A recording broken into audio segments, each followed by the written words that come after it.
үзэгчтэй та бүхэнд энэ өдрийн мэндийг хүргэе. Ингээд өнөөдөр бас маш сонирхолтой нэг зочинтой оролцож байна. Одоо учир юу гэвэл шар зурхаач Намсрахтайгаа уулзах байна. За сайн байна уу та? За сайн байна. Сайн байна уу? За тэгэхээр Монгол төмний одоо хамгийн их асуудаг асуулт бол Монголын цагаан сар хизээ болох вэ гэсэн асуултаар яриагаа эхлэе. Монголын цагаан сар 1 сарын 29-нд болно гэж тийм. За хоёулаа энийг цааш нь дэлгэрүүлээд хоёулаа дараа нь ярина. Тэгэхэд хоёулаа таны нэг нутаг усны талаар бас нэг ярих. Би ч одоо Төв аймгийн Эрдэнэ сумын Галттай 100 мод гэдэг газар төрсөн хүн. Тийм. Галттай 100 мод шуу гэж байхад би төрсөн. Гал шаргал навчис шаа гэж байхад би төрсөн. Эрдэнэ хадгалсан хөвчийнхээ элгэн дээр нь би төрсөн. Эр бор харцгийнхаа их шиг дээр нь би төрсөн гэдэг.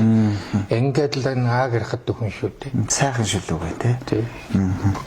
За тэгэхээр та шар зурхаач би сая ингээд таны танилцуулган дээр шар зурхаач гэдэг хэллээ. Тэгэхээр та энэ шар зурхаа үүсэл хөгжлийн талаар манай үзэгчдэд нэг товчхон тайлбарлаад өгөхгүй юу?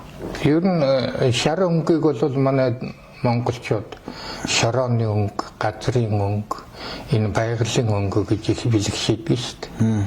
Тэгэлэр энэ газар дэлхийтэйгээ байгальтай холбоотой амьдрал нь явдаг хүн төрөлхтний хувь заяа бол газар дэлхийн буйнаар л одоо биднес ямар явах вэ? Тэгээ төрсөн төр гарсан гариг мэднэ гэл.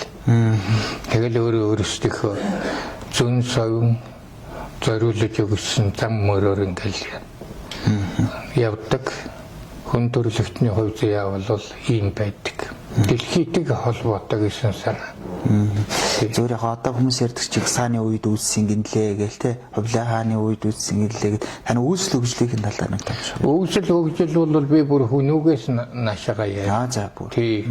Одоо энэ миний төрсөн Эрдэнэ сумын тэр мэрэгэн түүний хүүхэн хишэн гэхэд чинь 800 жилийн түүх.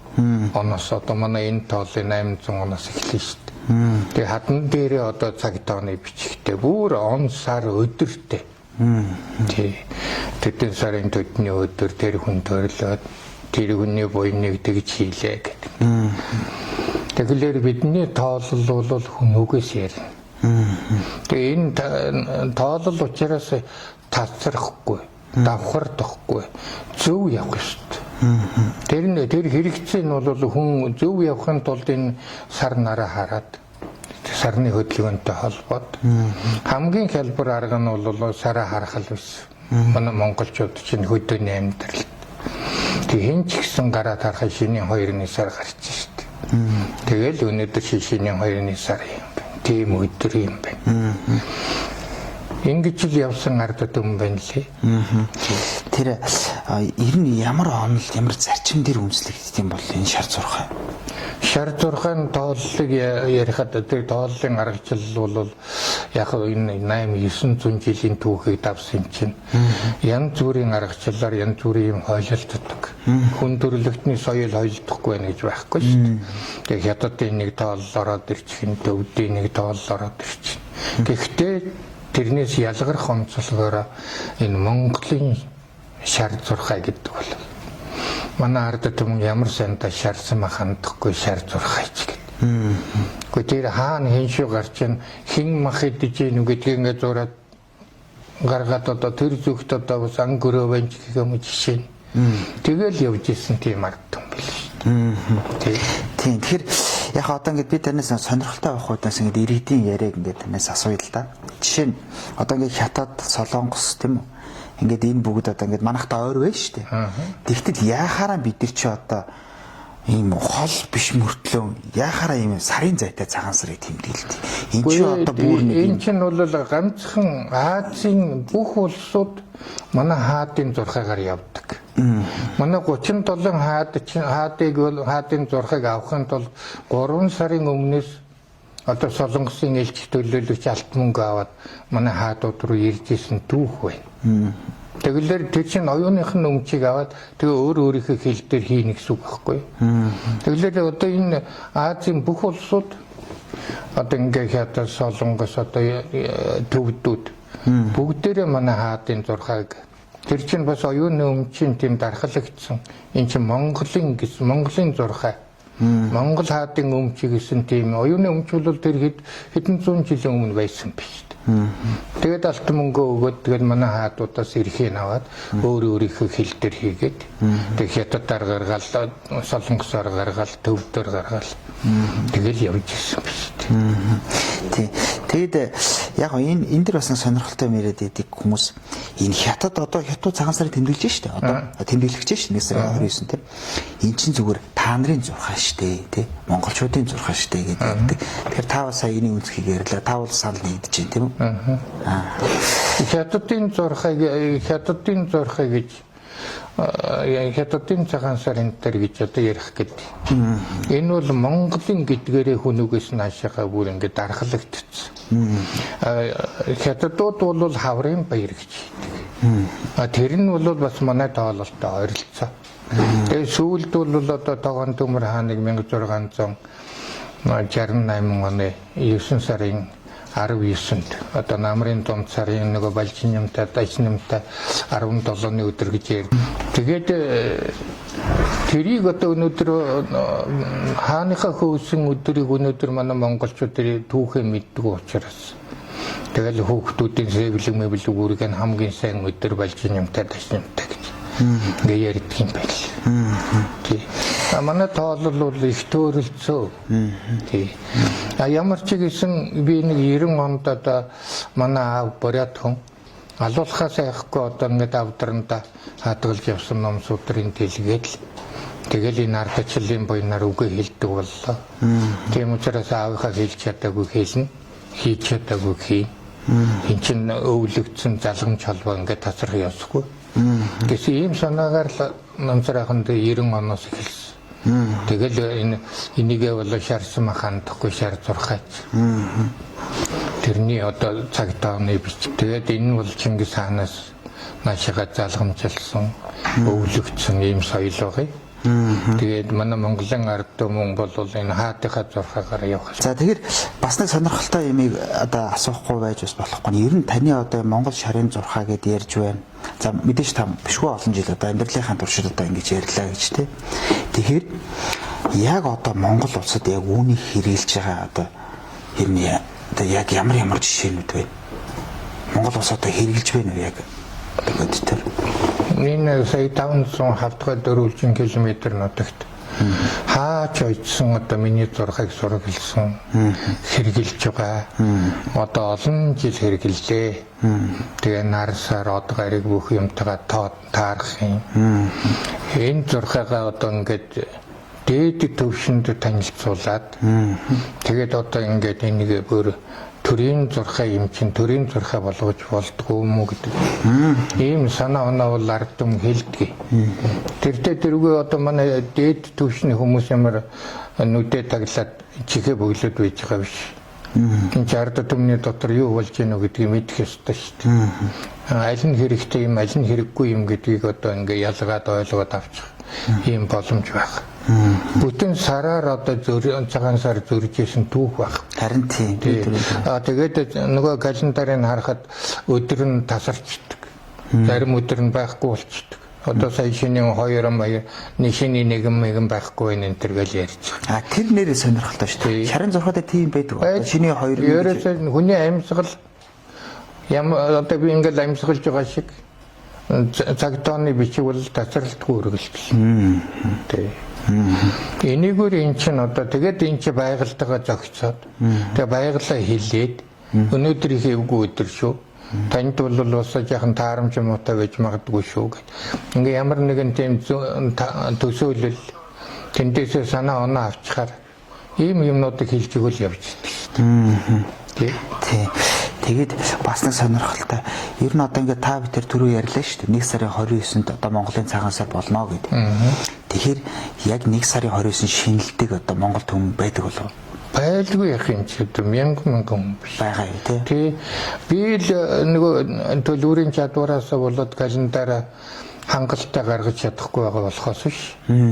Ер нь одоо хэдийч хэвлсэн манай ард түмэн дээрээгээр хөдөө хотоос ирээд өөрсдийнхөө төлөвлөлийг явуулаад таваарваар наваад тэгэл ингээл ирсэн шүү дээ. Тэгэл жил болгон өөрсдөө мөрөө гаргаад сан үйлээ хийгээд тэгээд заяа буюу манай сайхан одоо бизнесийн хүмүүс бол үгүй ерөөсө хөрөнгө мөнгө эдийн засаг элдвшэлдөө ямар одоо дутагдах гэж итгэхгүй сайхан явж одоо болж гэл. Тэгээ энэ чи хэрэггүй юм байна гэж хэлж ирсэн хүний би ерөөсө дуулаагүй. Тэгэхээр яхаа нэг бас нэг сонирхолтой асуулт танаас суугаад одоо ингээд хуу хүний нөгөө заяа төөргийг одоо шинждэг үздэг гэдэг хийдэг шүү дээ. Энд ер нь яг шарын зурхаа тэр ямар онцлогтой хийх юм бол энэ чи төрсөн өдрийн төөрөг гарсан өдрийн гариг мэднэ гэж ярьдаг. Гарсан өдрийн гариг гэдэг чинь эцгээс ихэд орж байгаа тэр агшин. Мөн үү? Төрсөн гэдэг чинь ихээс 278 хүнийхээ төрлийг олоод 278 хоноод төрж байгаа тэр агшин. Энэ хоёрыг чинь манай ардад өмнө төрсөн өдрийн төөрөг мэднэ, гарсан өдрийн гариг мэднэ. Энэ чинь арга билег аав ээжийн хоорондын харьцаанаас чи бий болсон шүү. Тэр чинь байгальтайгаа ингэж зохицдог юм шүү. Гэтэл ийм л одоо алтан сургамж гэх юм аа, алтан аргамж гэх юм хүн төрлөختний. Ийм нандин үгүүдийг бол манай үгүүдээс их л хэлсэн. Хойч үедээ энэ зурхай номыг бол энэ мэтэр ингээд өвлүүлсэн. Ийм л байт юм бэл шүү дээ. Тий. Одоо би ингээд нэвтрүүлэг явах сонирхолтой байхнаас бас нэг сонирхолтой асуулт шүү дээ. Ингээд та жишээ нь 1 сарын 29-нд одоо бол мэдээж шинжилж байгаа тийм үү? Одоо ингээд та чинь шарын зурхаач хүн.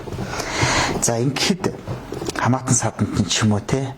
Ингээд яг нэг төрийн та бүхэн ярьлаа шүү дээ. Төрийн бодлогоор одоо 3 сарын 1-нд одоо цаансаа болох гэдэг шүү дээ. Тэр ингээд шинжилж байгаа хүмүүс хоёрын та одоо яг бод амьдрал дээр тийм зөрөлдөө үүсэж байгаа тийм тохиолдолд ажиглаж байна үү тань? Үгүй шүү. Гайгүй. Ерөөсөө л одоо энэ чинь нэр ер нь намцараагаа энэ шар зурхай хизээч худлаа ярьдгүй юм байна гэдгийг л манай ард түмэн мэддэг. Ер нь энэ чинь хэрэггүй юм байна гэж би түрүүн хэлсэн. Тэгсэн хүн бол ерөөсөө гараагүй. Энэ буруу байна шүү гэж надад хэлсэн юм байхгүй. Хэрвээ би өөрөө бас хүн учраас алдаа оноотой юм тэр тоол тооцоо гэдэг чинь маш хэцүү шүү дээ. Тэгээ тэрийг би буруу хараад тоогоо буруу бодоод тэгээ тэр дээр алдаа гаргасан байвал хүмүүс чинь нэг сар нартайгаа зөрж намсрахаа ийм гэж хэлнэ. Бас одоо хүртэл ерөнхийдөө гайгүй. Сайхан аав ээжийн буйнаар одоо 80 даваад 80 насны даваад ингээл явж байна. Тий. За ойлголоо. За тэгвэл хоёлаа одоо цаашдаа энэ зурхааг яаж дэлгэрүүлэх вэ? Ямар арга зам байна? За жишээ нь одоо ингээд та бол одоо яг энэ ингээд зурхаагаа дагнаад ингээд явж шít. Тэгвэл яг тань шиг ийм судалгаа хийж байгаа ч юм уу? Тань шиг ийм шар зурхаач нар хэр олон байдаг вэ? Би бол одоо цаашдаа яах вэ гэж ах нь ерөөсөө санаа зовдөг. Одоо чинь олон үр хүүхдүүд ачих уч зэн цог хүртэл байна надад. Тий. Тэгэлээр одоо энэ үр хүүхдүүд энэ дотроос сонирхолтой. Би ерөөсөө алавдаж тулгадгүй. Өөрөөсөө сурвал сурдаг юм байна. Би өөрөө сурсан шүү дээ. Аав маань надад нэг их айхтар заагаад байсан байхгүй номны бэлэг. Хуучин монголоор өөрөө оролцооргол уншдаг болцсон, бичдэг болцсон. Тий. Миний үед чинь бол хуучин монгол байхгүй байлаа шүү дээ. Тэгээ өөрийнхөө хэрж хийнэгээр одоо ном судраа бол аль ч талаас нь уншаад хэрэглээд яваад байгаа. Тэгэлэр бас л надад өвлөгцсөн юм чинь би өөрөө хүүхдүүд хойч үедээ өвлүүлж л таар шүү дээ. Тий. Сонирхолтой хүмүүс бол асууж хэлээдэг. Яах вэ хөвч? Би ардаа санаа зовх юм байхгүй, хойч үедээ санаа зовх юм байхгүй. Тий. Үлдэж байгаа өөр хүүхдүүд байж чинь. За одоо би тэгвэл танаас нэг арай өөр өнцгөр ингэж асууя. За та би бол одоо ингэж шар зурхаа хэрэгсээ таны нэрлэл ингэж шууд санаанд орж байгаа байхгүй. За тэгвэл яг тань шиг юм судалгааны бүтээл хийгээ явж байгаа эрдэмтэд ч юм уу судлаад ч юм уу тийм хүмүүс одоо яг байна уу гэж. Ер нь ховор шүү. Ховор. Ягаад гэвэл их сурвалж бас одоо манай аав шиг нэг алуулгаас айхгүй ингээ хадгалж явсан судар ном бас байдгүй юм шиг байна. Шатаагаад үрхийн нүрээд Тэгээд зарим нь ч одоо тэрийг хэрэглэхгүй ингээд. Тэгэл явж ирсэн юм шиг байна. Тэгээ ямар азар одоо ингээд ардчлалын буйнд би тэр 90 онд тэр аавынхаа судрыг дийлгэж харав. Тий. Тэрний санаа бол бүр 84 онд Цэдэнбал Батмөнгө дарга хоёулаа баяраас олж байгаа. Тэр алтан агшинд би аав дээр өдрийнхөө цайг уух гэдэг ингээд очсон чинь аав маань нэг шогмын арайд байгаа чагнаад тэгээд алюминий хөтөр нэг календар аваад өгч малчны календар. Тэгээ малчны календарыг авч одоо уламжлал залгамжлал гэж байхгүй болчихсон байна. Очиж одоо ингээд энэ төрийнхөө хааныг ухаамуутай өхөр өдөр тавиад байхдаа яадгийг гэсэн ийм нэг яриа мэрэн тэр гаргаад тэгээ би ааваасаа асуусан чинь аав маань юу ярьж байгаа. Энэ шар холгон шарагчин өхөр гэж уншаад өөрийнхөө судрыг уншуулад тэгэхэд тэрэн дээр бол энэ шар холгон шарагчин өхөр өдөр бол бас галын эзэн хаан хүүгийн өдөр. Ном буян үйлдвэл цаглашгүй буян хурмаа гэсэн ийм өдөр Батмөнхөөгөө тавьж исэн байна. Тэгээд тэр 84 онд ярьж исэн тэр яриа аав маань надад тэр ном судраа гаргаад харуулж исэн тэр агшин 90 онд надад хүү нэрээ аавынхаа номыг одоо гаргадаг цаг болсон биш. Тэгэл тэрэн дээр би ааваасаа нэг их юм асуугаагүй ч гэсэн тийм ерөнхий ойлголттой болцсон байсан. Тэгэл тэрэгүүрээ би ингээд шарсан махандахгүй шар зурхаага барина. Ерөн цагаан сараа бас буруу зөрүү хийгээд малчны календар гэдгээр ч бас буруу хийгээл явж илвсэн юм байна. Одоо ингээд 3 сарын 1-нд ингээд цагаан сараа хийнэ гэж байна. Үгүй шүү дээ 3 сарын 1-нд хийжсэн нь бол ер нь баг байхгүй дээ. Тэгэл одоо 1 сар 2 сарын ихэр тэгэл цагаан сараа хийгээд ирсэн. Ер нь мөнгө тогтмолыг манай монголчууд мөнгө тогтмол гэдэг үг бол ерөөсө хинч хөдлөж чадахгүй хинч үгүйсгэж чадахгүй гэсэн үг шүү.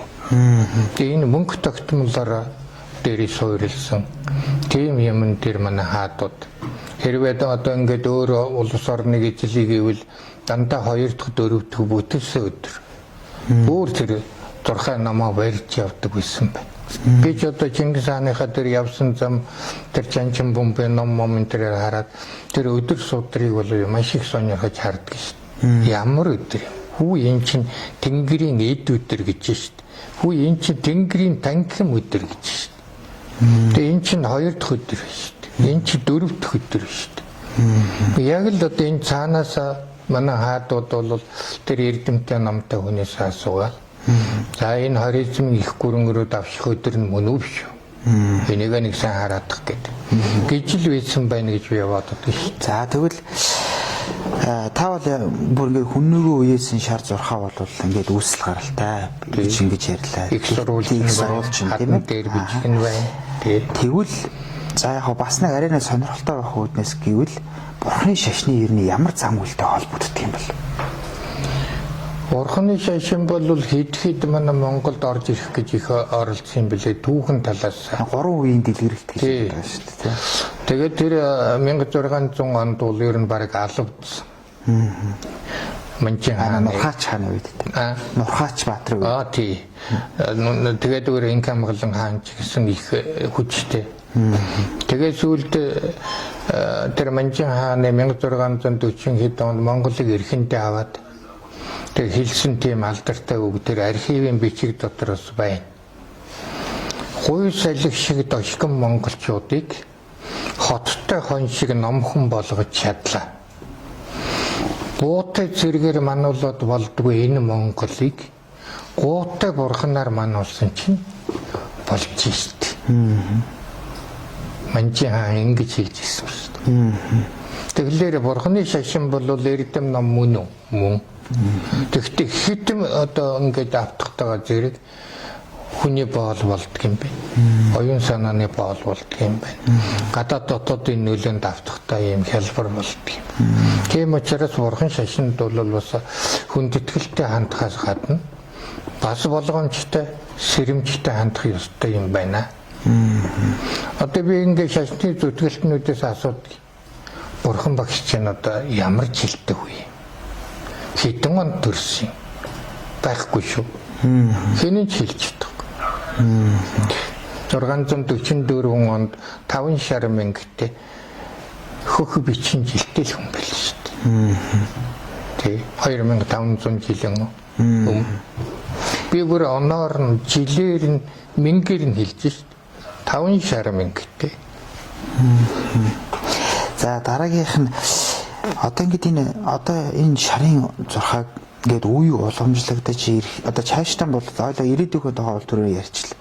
Тэгтээ ингээд их сурвалжууд хангалттай байж ээж хүмүүсийн тэр судлах одоо тэр ирмэлцэх юм нэгдэх юм шиг санагдаад. Тэр их сурвалжууд ер нь хаагуур байна тий. Энэ илбэг үү? Ер нь их сурвалж бол архивд үзэх юм бол байна. За. Ер нь тэгээ Манжин хааны үеийн архив бол манай Монголд байдаг юм л хангалт. За бүр. Харин манай 37 хаадын архив бол ер нь маш ховор шүү.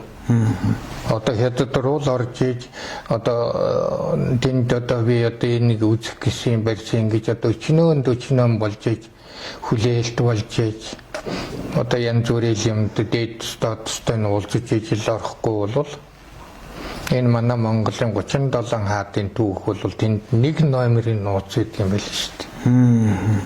Тий. Хэд түүх байхгүй. Их сурвалж байхгүй. Их сурвалж тий. Одоо ингээд та аавынхаа судрыг ярьж штэ.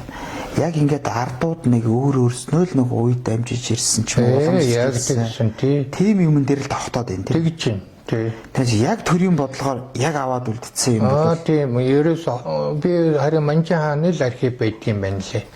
Манайд одоо 1600-1700 оны архивд ороход бол байдаг юм байл. Тэрийг одоо Монгол бичгтэй хүн бол уншихад асуудалгүй. Тэр Богдын хааны 11 он хүртэл Богдын хааны Богд ч гэсэн одоо босоо Монгол бичгээрээ. Тэгээ Богд хаан бол өөрөө зурхаг гаргахтаа Богд хааны дээр гаргасан 11 он 12 оны календар надад биелдэ. Тэрэн дээр бол шар зурхай лууга нийлэлцсэн мой гэж. Тэгэлэр бас шар зурхайгаа бариад байсан шүү гэдэг үгийг тэнд хэлж шít. Тий. Би бол хүүхдүүдтэй одоо миний үгийг сонсож байгаа хүмүүст бол өдий насыг насалсан хүн би үннийг их сурвалжийг баттай баримтыг би үлдэх ёстой, хэлэх ёстой. Энэ бол миний энэ хорвоод амьдарсан хүний хувьд бол хамгийн нандин бодлого маань энэ. Тий. Хизээч хотлоо юм яри, өнгөлсөн, жимгэлсэн юм ярьж болохгүй. Их сурвалж бол яг үнэн байх ёстой. Төрөүний хэлдэг мөнгө тогтмол. Энэ их сурвалж дээр л би хүүхдүүдтэй хойч үедээ яриад байгаа. Манай хаадад 37 хаадтай байсан шүү. Тий. Цагаан сар хизээч буруу хийж байгаагүй шүү. Одоо тэгээ Чингис хааныхаа төрсөн өдрийг бол бас буруу дэмдэг л. Зуны тэргүүн сарын 16 ингээд нууц товч байгаа уншдаг хүн болгонд бол Чингис хааны хувь заяатай холбоотой өчнөө зуны тэргүүн сарын 16-ны өдөр байгаа. Тэр дөнгөтэй оргож байгаа өдөр нь зуны тэргүүн сарын 16-ны улаан тэргэл өдөр орголоо гэл. Тэгэхээр Чингис хаан бол өөрийнх нь хувь заяатай наваашиж холбоод тэр чи Аз буюу тэр Аз учрлынхын өдөр өдрийг тогтоож шít. За тэгвэл одоо бид нар 3 сарын 1-нд цагаан сараа тэмдэглэх гэж байна гэдэг. За мэдээж ардууд бол одоо шар зурхаа хүндэтгдэг, шар зурхаагаар шинэлдэг одоо маш олон хүн байгаа юм байна гэж ойлгож байна. За яг хөө төрийн бодлого бол одоо ийм байна тийм ээ. Тэгэхээр ер нь та энэ төгс буйн тийм зурхаа буюу одоо 3 сарын 1-нд тэмдэглэх гээд байгаа энэ зурхаагаас одоо шар зурхаа юугээрээ онцлог давуу талтай ялгааг нь хэлээд өгч. Энд бол би давуу тал гэж хэлэх юм ер нь тун хэцүү. Би өөрөө бол бас мэдэн шүү дээ. Энд одоо өрсөлдөгч барилдаж байгаа хүн нөгөө өрсөлдөгчөө сайн мэддэг тийм ихтэй тэгж хийш энэ нөхөр гэдэг ингэж боддог шиг. Энэ одоо төгс буйнд төгдөж зурхаа бол 1700 оноос л наашаага ирсэн. Монголд Манжин хаан оруулж ирсэн. Энэ монголчуудад таарах зурхаа байна. Яагаад бол Монгол хүний хэзээ ч зөв явуулахгүй гэсэн санаа тэр дотор байдаг юм байна. Намдаа манай бахархалтай манай хаадуудын тэр онцгой өдрүүд нь тасраад авахардаад алга болцсон. Тэр бодлонтой доол дотор нь явж идэм байл. Тэг би өөрөө энэ чинь төгс үеийн төвд сурахыг гэж ер нь юу юм? Энэ одоо энд сайн юм юу вэ? Зөв юм юу вэ гэж би мэдчихэж энэ чи ярина шүү дээ.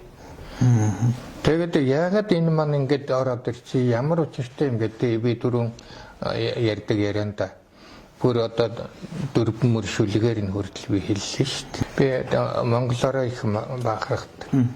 Би өөрөө бол одоо Хүнүү Чингисийн үлгэд хүн болсонтой би бардам.